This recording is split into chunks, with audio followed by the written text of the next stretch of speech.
Isabella Martinez lived in a world where money solved every problem. At 22, she had never worked a single day in her life, never cleaned her own room, and certainly never worried about paying bills. Her father owned 3 luxury hotels across the city, and her mother came from old money that stretched back generations. Their mansion sat on 5 acres of perfectly manicured gardens, complete with a swimming pool, tennis court, and a staff of 12 people who catered to their every need. Every morning, Isabella woke up in her silk-sheeted bed to find her clothes, already laid out by Maria, the head housekeeper. Breakfast waited for her in the sunroom, prepared exactly how she liked it. Fresh fruit arranged in perfect patterns, imported coffee from Colombia, and pastries flown in from a Parisian bakery. She never said thank you to Maria or any of the other staff members. In her mind, they were simply part of the furniture, existing solely to make her life comfortable. Her days were filled with shopping trips to designer boutiques, lunch dates at expensive restaurants with her equally wealthy friends, and spa appointments that cost more than most people earned in a month. Isabella owned over 200 pairs of shoes, each costing thousands of dollars. Her walk-in closet was larger than most people's bedrooms, filled with clothes she wore once or never at all. When she got bored with something, she simply threw it away and bought something new. Isabella treated everyone around her with casual cruelty, especially the household staff. When the gardener accidentally trimmed her favorite rose bush too short, she screamed at him for 20 minutes and demanded her father fire him immediately. When the cook prepared salmon instead of lobster for dinner, Isabella threw her plate across the room, sending food splattering against the wall. The staff members exchanged worried glances but said nothing. They needed their jobs and knew better than to argue with the spoiled daughter of their employer. Her relationship with her parents was complicated. Her father, Carlos, was often too busy with his business empire to pay much attention to her behavior. When he did notice her tantrums, he usually solved the problem by buying her something expensive, a new car, jewelry, or a vacation to Europe. Her mother, Elena, was more concerned with maintaining their social status than disciplining her daughter. She saw Isabella's behavior as a sign of their wealth and position in society. Isabella's friends were just as shallow and materialistic as she was. They spent their time gossiping about people who had less money, competing to see who could buy the most expensive items, and looking down on anyone they considered beneath them. None of them had ever held a real job or faced any genuine challenges in their lives. Their biggest problems involved choosing which designer dress to wear to charity galas, where they pretended to care about helping others while spending more on their outfits than they donated to the cause. The young woman had no real skills or talents. She had dropped out of 3 different universities because she found the classes boring and beneath her intelligence, though the truth was she had never learned to work hard or persist through difficulties.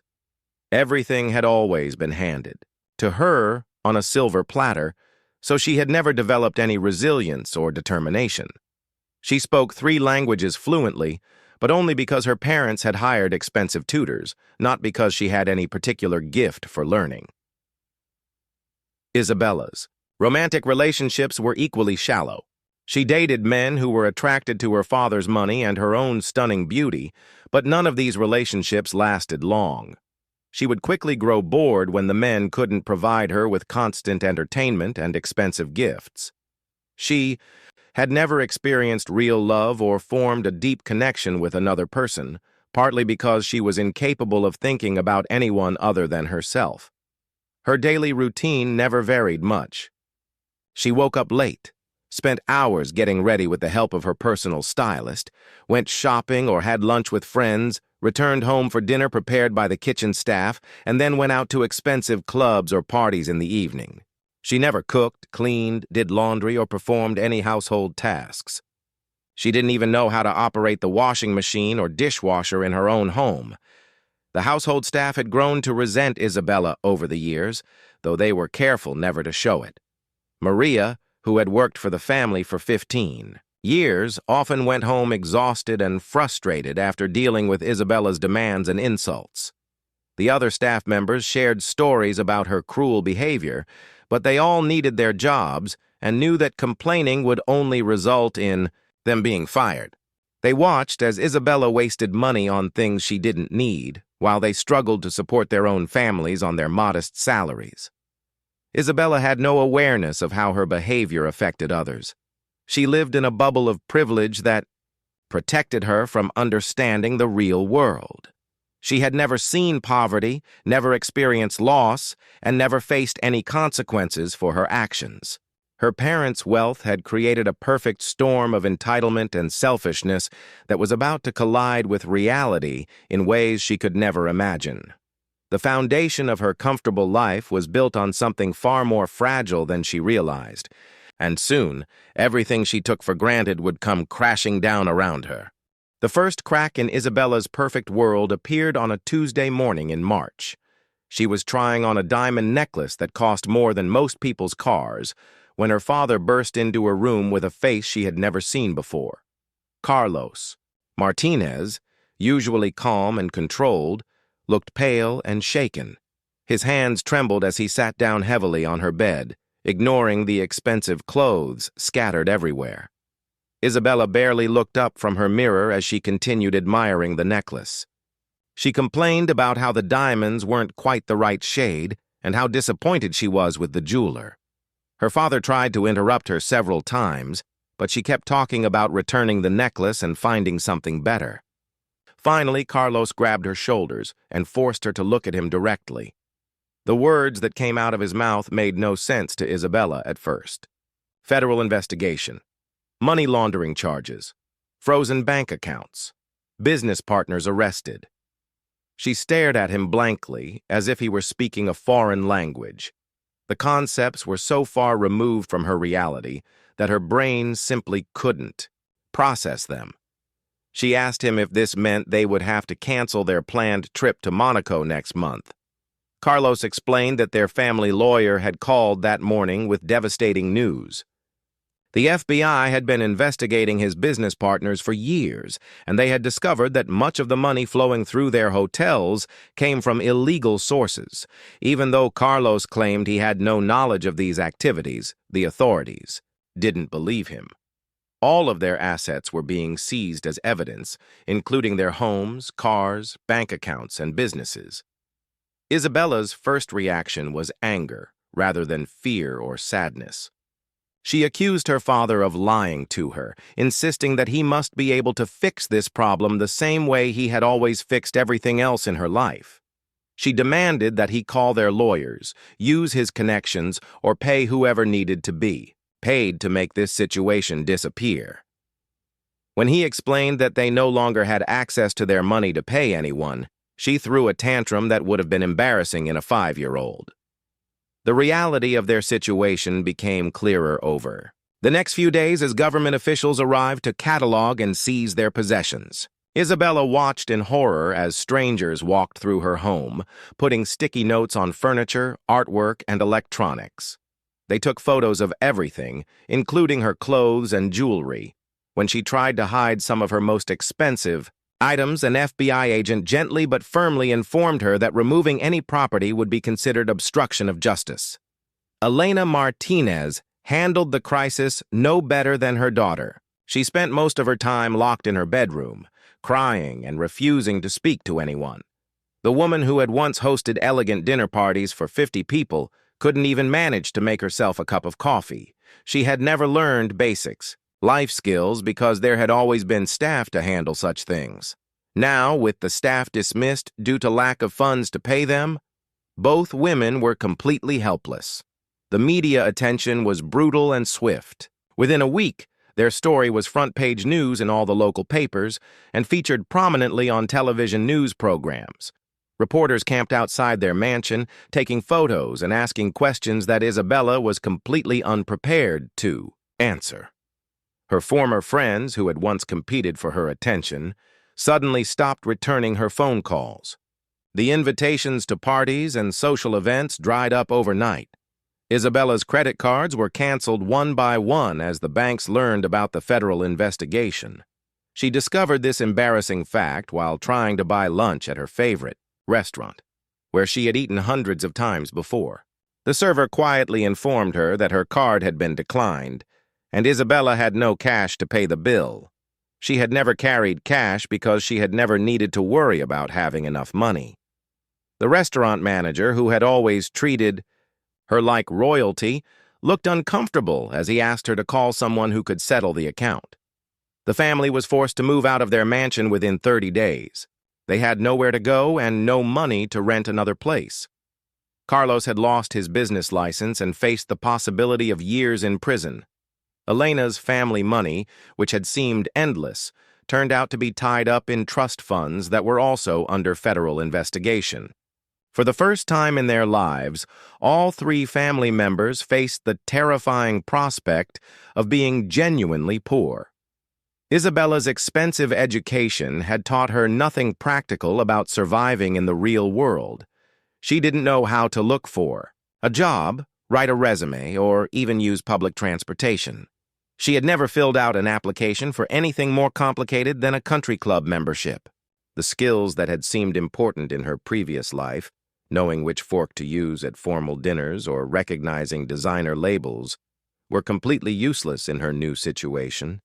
Their temporary housing was a small apartment in a neighborhood Isabella had never visited before.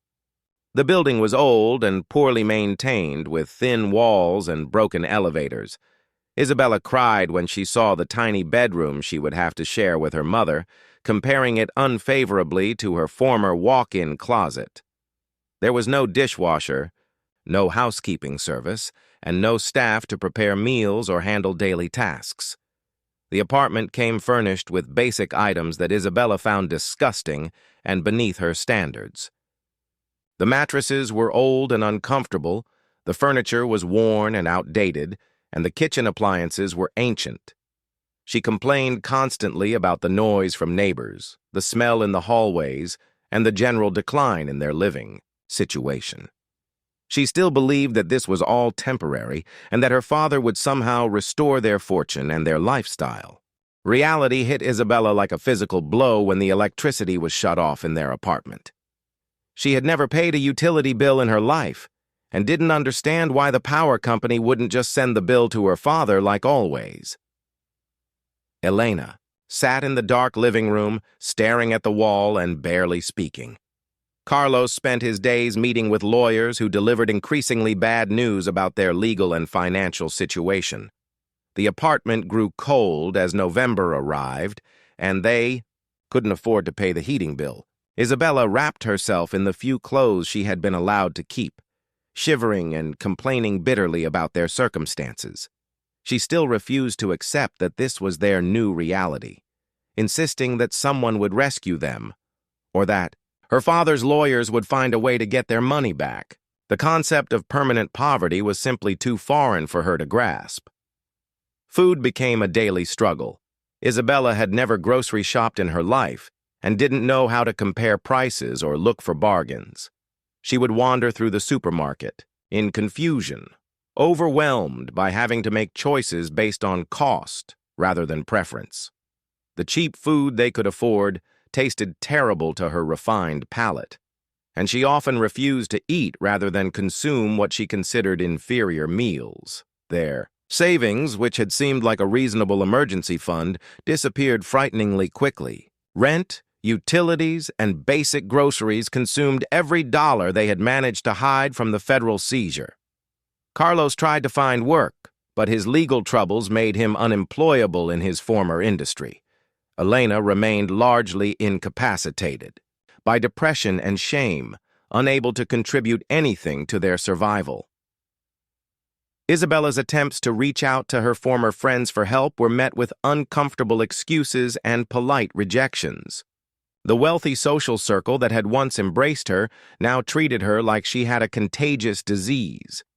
Former acquaintances crossed the street to avoid speaking to her, and party invitations that had once arrived weekly stopped completely. She learned the hard truth that her friendships had been based entirely on her family's money and social status. The reality of needing a job slowly began to penetrate Isabella's consciousness as their money ran out completely. She had no work experience no practical skills, and no understanding of how employment actually worked. Her first attempts at job searching were disasters. She walked into expensive boutiques and restaurants, expecting managers to hire her immediately based on her appearance and social connections. When they asked about her experience and references, she had nothing to offer. Isabella's first job interview was at a department store in the mall. She arrived wearing one of her few remaining designer outfits, which immediately made her stand out among the other applicants. The hiring manager asked basic questions about her work history, education, and availability. Isabella struggled to explain why she had never held a job before and became defensive when the manager seemed skeptical about her commitment to working retail. The interview went poorly from start to finish. Isabella complained about the store's policies regarding employee discounts, questioned whether she would have to work weekends and holidays, and asked if she could have time off whenever she wanted to travel. She seemed genuinely surprised when the manager explained that retail work involved standing for long hours, dealing with difficult customers, and following a set schedule determined by the store's needs rather than her preferences. When Isabella didn't get the department store job, she blamed the manager for not recognizing her potential. She told her parents that the woman was probably jealous of her beauty and education. The idea that she might be unqualified or unsuitable for the position never occurred to her. She applied to several more retail positions with similar results, growing increasingly frustrated with each rejection. Carlos finally sat his daughter down for a serious conversation about their situation. He explained that the federal case against him was moving forward and that he would likely face prison time within the next year. The family's assets would never be returned, even if he was eventually proven innocent, because the legal costs alone would consume any money they might recover. Isabella was going to have to support herself and possibly her mother for the foreseeable future. This conversation marked the first time Isabella truly understood that her old life was gone forever. She wouldn't be getting her mansion back, her designer clothes, her luxury cars, or her army of servants. The trust fund that was supposed to provide for her future was frozen indefinitely. Her college friends had moved on with their lives and careers while she had spent years shopping and partying. She was 22 years old with no skills, no experience, and no safety net. The job search became more desperate as their last few dollars disappeared. Isabella lowered her standards and began applying for positions she would have considered beneath her just months earlier. She applied to work at fast food restaurants, coffee shops, and cleaning services. Each application required her to confront how little she had to offer potential employers and how unprepared she was for any kind of real work. Her appearance at job interviews began to deteriorate as she was forced to wear the same few outfits repeatedly. Without access to expensive hair salons and spa treatments, Isabella started to look more ordinary and less polished. The confidence that had carried her through her privileged life began to crumble as rejection followed rejection. She started to understand that her former beauty and charm meant nothing in a world where employers wanted experience and reliability. The final blow came when their landlord served them with an eviction notice. They were 3 months behind on rent and had no way to catch up on what they owed. Isabella watched her mother pack their few remaining belongings into garbage bags, the same woman who had once owned hundreds of pieces of expensive luggage. The apartment that had seemed impossibly small and shabby when they first moved in now felt like luxury compared to the uncertainty of homelessness that awaited them.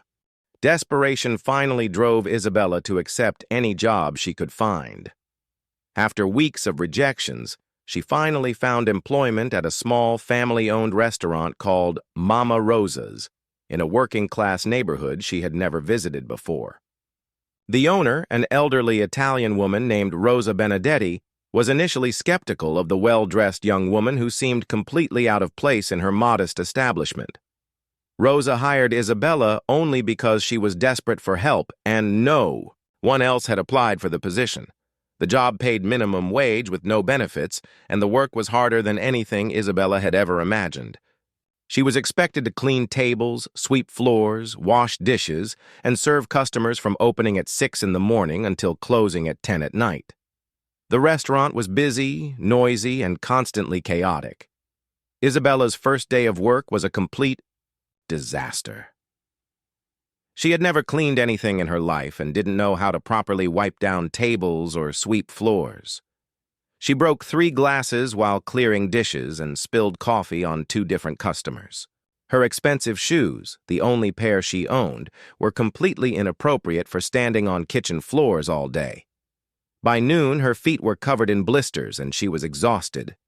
The other employees at Mama Rosa's were working-class people who had been doing physical labor their entire lives.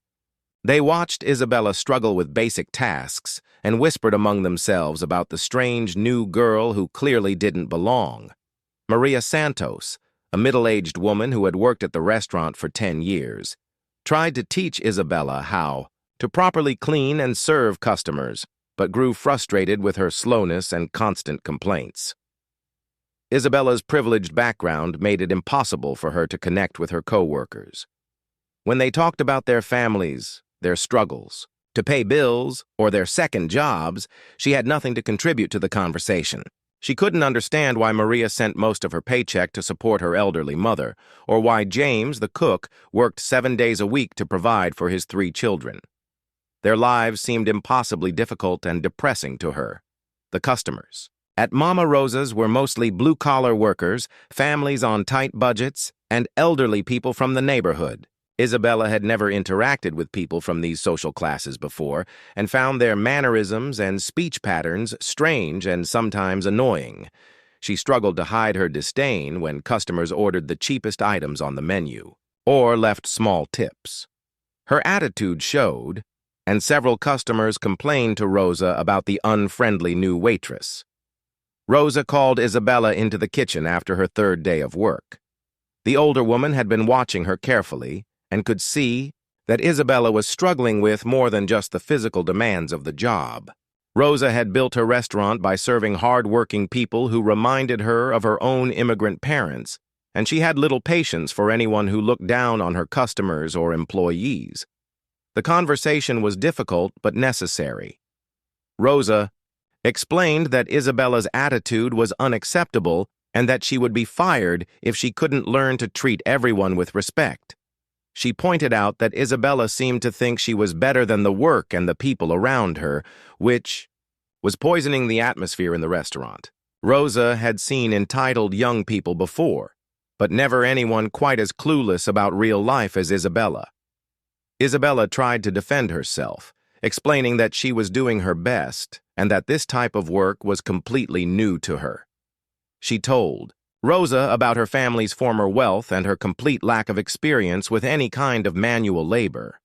Instead of generating sympathy, this explanation only made Rosa more angry. The restaurant owner had worked hard her entire life and had no patience for someone who had wasted years living off her parents' money.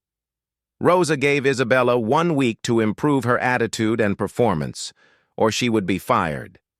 This ultimatum forced Isabella to confront the reality that she had nowhere else to go. No other employer would hire her without experience, and she desperately needed this job to survive. For the first time in her life, she had to succeed at something through her own efforts or face genuine consequences. The next few days were the hardest of Isabella's life. She forced herself to smile at customers she found annoying, cleaned bathrooms that made her physically sick, and carried heavy trays until her arms ached. She went home each night exhausted, dirty, and emotionally drained. The work was repetitive and mindless, giving her too much time to think about how far she had fallen from her former life. Isabella's relationship with her co-workers began to change slowly as they saw her making a genuine effort to improve. Maria took pity on her and began teaching her practical skills she had never learned, like how to organize her workspace efficiently and how to handle difficult customers without losing her temper. James, the cook, showed her how to carry multiple plates safely and how to remember complex orders without writing everything down. The physical demands of the job gradually became easier as Isabella's body adapted to the constant movement and lifting. Her expensive manicured nails broke, and her soft hands developed calluses. She lost weight from the physical activity and stress, and her appearance became more ordinary as she could no longer afford professional beauty treatments. The transformation was both physical and psychological as she began to understand what real work actually meant. Isabella's tips were pitifully small compared to what the other waitresses earned because she still struggled to connect with customers. She watched Maria effortlessly chat with regular customers about their families and jobs, remembering details about their lives and making them feel welcome. Isabella tried to imitate this behavior, but felt awkward and fake when she attempted to make small talk with people she considered beneath her social class. The breakthrough came when Isabella served an elderly man who reminded her of her grandfather. He was dining alone and seemed lonely, so she sat with him for a few minutes during a slow period and listened to him talk about his late wife. For the first time since starting the job, Isabella felt genuine empathy for another person's situation. The man left her a $5 tip on a $10 meal, more than she usually earned from much larger tables. 3 months into her job at Mama Rosa's, Isabella began to notice changes in herself that went beyond her calloused hands and tired feet. The work was still difficult and exhausting, but she had developed a routine and no longer felt completely overwhelmed every day. She could carry 4 plates at once without dropping them, remember complex orders without writing them down, and clean an entire section of the restaurant efficiently. These small accomplishments gave her a sense of pride she had never experienced before. Her relationship with Maria had evolved from teacher and struggling student to something approaching friendship. Maria began sharing stories about her own life, including her journey from Mexico to build a better future for her children. Isabella listened with growing amazement as Maria described working multiple jobs, learning English at night school, and saving every penny to bring her family to America. She had never imagined that people could work so hard for so little recognition or reward. The customers at Mama Rosa's gradually warmed up to Isabella as she learned to genuinely listen to their stories and concerns.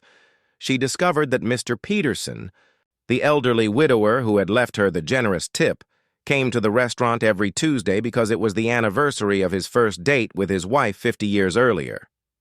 Mrs. Chen, a regular customer who ordered the same soup every day, was recovering from cancer treatments and could barely afford her meals but never complained about anything.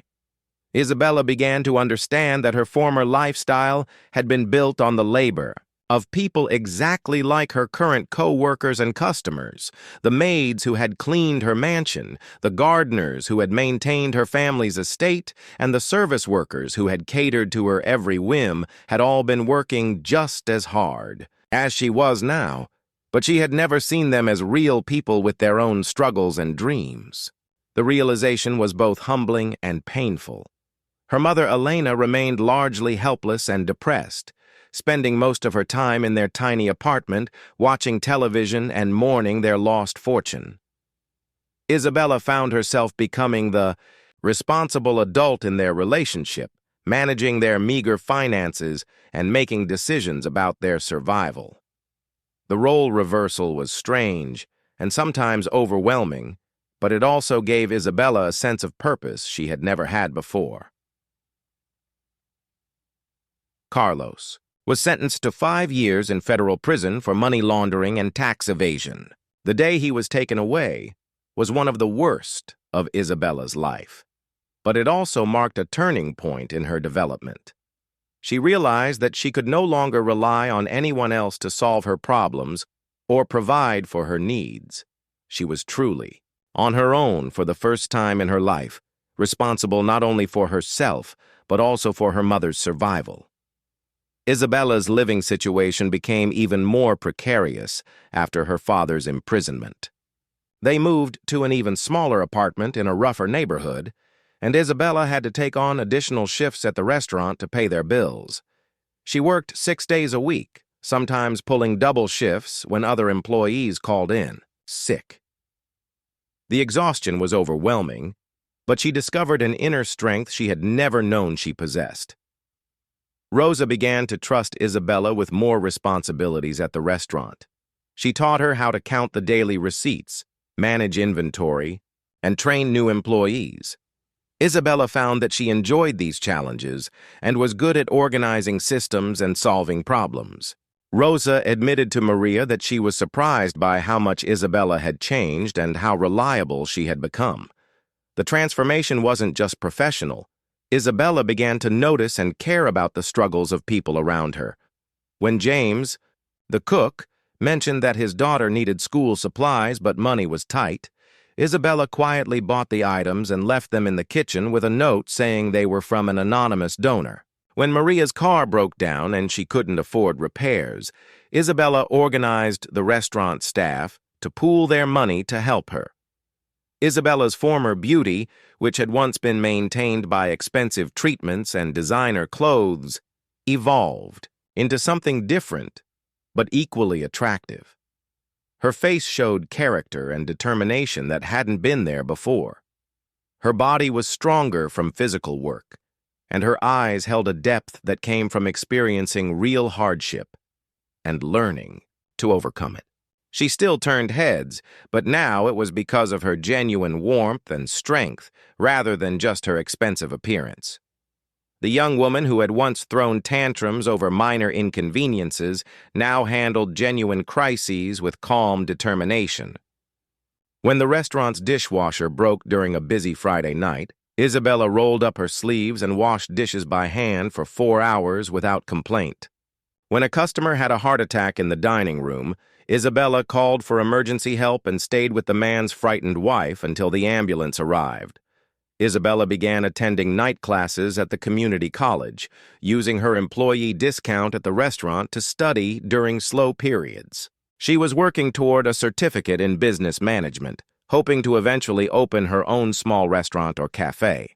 The classes were challenging because she had never learned proper study habits or time management, but she approached them with the same determination she had brought to learning her job at Mama Rosa's. Her perspective on wealth and poverty had changed completely. She no longer saw poor people as lazy or inferior, understanding now that most of them worked much harder than she ever had during her privileged years. She recognized that her family's wealth had been largely unearned and built on systems that exploited workers like the people she now considered friends and colleagues. Isabella's relationship with her mother remained difficult. Elena couldn't understand or accept their new circumstances and often criticized Isabella for lowering herself to work as a waitress. She still believed that they would somehow recover their fortune and return to their former lifestyle. Isabella tried to help her mother find work or purpose, but Elena remained trapped in her depression and denial. The burden of supporting them both fell entirely on Isabella's shoulders. 2 years after starting work at Mama Rosa's, Isabella had become the restaurant's assistant manager. Rosa, now in her 70s, relied on Isabella to handle much of the daily operations while she focused on cooking and maintaining relationships with longtime customers. Isabella had proven herself capable of managing staff schedules, ordering supplies, and handling difficult situations with a combination of authority and compassion that surprised everyone who knew her story.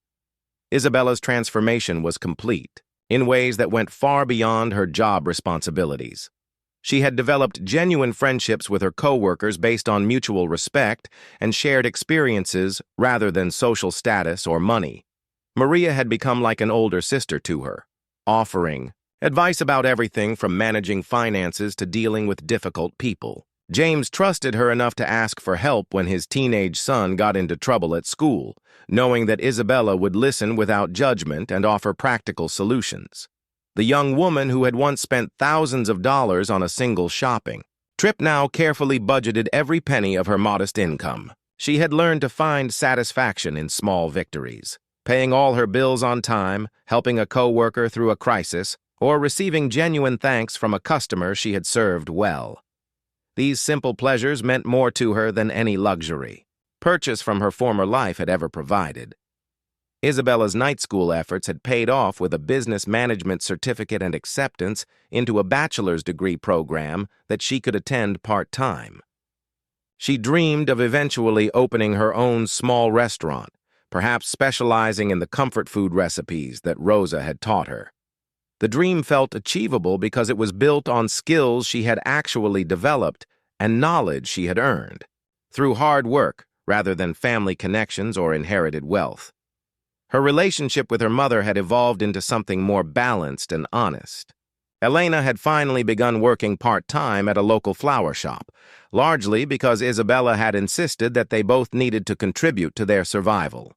The older woman still struggled with their reduced circumstances, but she had developed a grudging respect for her daughter's strength and determination. She admitted to Isabella that she was proud of how much she had grown and changed. Isabella's understanding of social class and economic inequality had deepened through her experiences and education.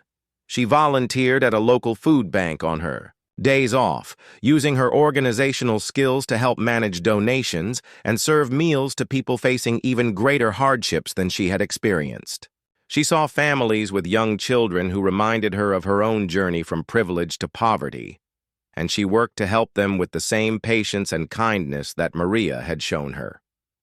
The restaurant had become a second home to Isabella, filled with people who had seen her at her worst and supported her growth into someone better. Rosa had begun talking about retirement and had hinted that Isabella might be able to buy the business from her with a combination of savings and a small business loan. The prospect of owning Mama Rosa's both excited and terrified Isabella, but she had learned to face challenges rather than run from them. Isabella's physical appearance reflected her internal changes. She was still beautiful, but her beauty now came from confidence, kindness, and genuine engagement with the world around her, rather than expensive treatments and designer clothes. Her hands showed the calluses and small scars of honest work, and she wore them proudly as symbols of how far she had traveled from her pampered past. Her smile was more genuine and frequent than it had ever been during her wealthy years. The young woman had learned to find joy in simple pleasures that would have seemed insignificant to her former self. She treasured quiet moments with a cup of coffee before the restaurant opened, took pride in a perfectly balanced tray of dishes, and felt genuine happiness when regular customers asked about her studies or shared news about their families. These small connections had replaced the shallow entertainment and material acquisitions that had once filled her days. Isabella's story had become known throughout the neighborhood, though she never spoke about it herself.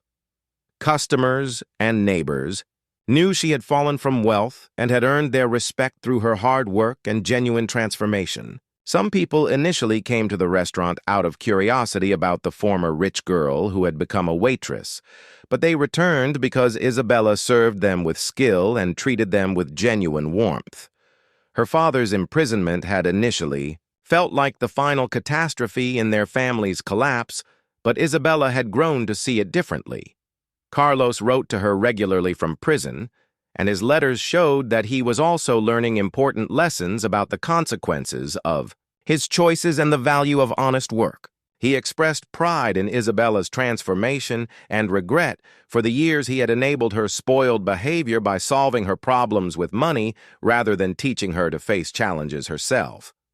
Looking back on her journey from mansion to cramped apartment, from pampered princess to hard-working waitress, Isabella felt no desire to return to her former life, even if it were somehow possible. She had discovered strength, purpose, and genuine relationships that had been impossible when she was surrounded by wealth and privilege.